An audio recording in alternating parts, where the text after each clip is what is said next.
The Wisdom of Solomon, chapter 12. For thine incorruptible spirit is in all things, therefore chastenest thou them by little and little that offend, and warnest them by putting them in remembrance, wherein they have offended, that leaving their wickedness they may believe on thee, O Lord. For it was thy will to destroy by the hands of our fathers both those old inhabitants of thy holy land, whom thou hatest for doing most odious works of witchcraft and wicked sacrifices, and also those merciless murderers of children and devourers of man's flesh, and the feasts of blood, with their priests out of the midst of their idolatrous crew, and the parents that killed with their own hands, souls destitute of help, that the land which thou esteemest above all other might receive a worthy colony of God's children. Nevertheless, even those thou sparest as men, and didst send wasps, forerunners of thine host, to destroy them little by little.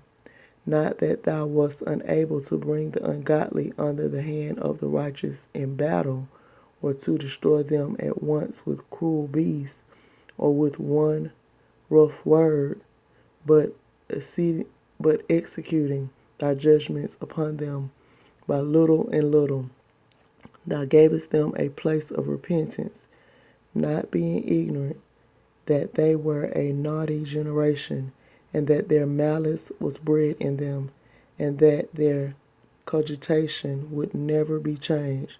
For it was a cursed seed from the beginning, neither didst thou, for fear of any man, give them pardon for those things wherein they sinned. For who shall say, what hast thou done? Or who shall withstand thy judgment? Or who shall accuse thee for the nations that perish whom thou hast made? Or who shall come to stand against thee to be revenged for the unrighteous men? For neither is there any God but thou that careth for all, to whom thou mightest show that thy judgment is not unright.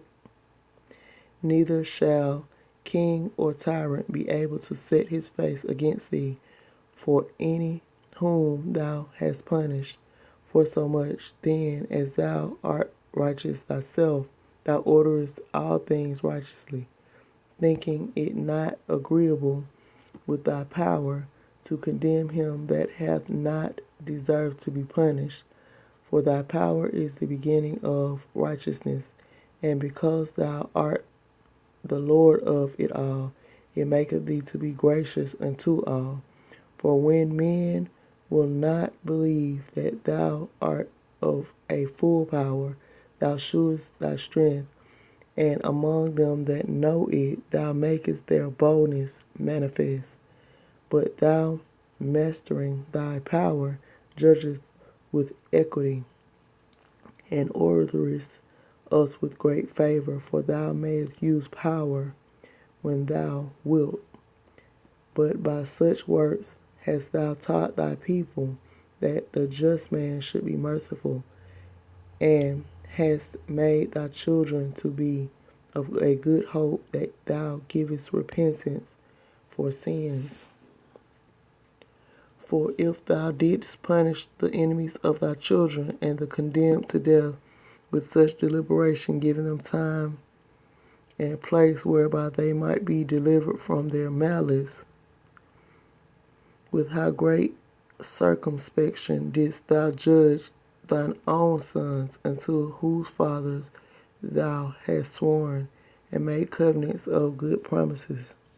Therefore, whereas thou dost chasten us, thou scourgest our enemies 1,000 times more, to the intent that when we judge, we should carefully think of thy goodness, and when we ourselves are judged, we should look for mercy. And that is Wisdom of Solomon 22. I'm going to pick up at 23 tomorrow. Peace and blessings, YouTube family. and enjoy your day.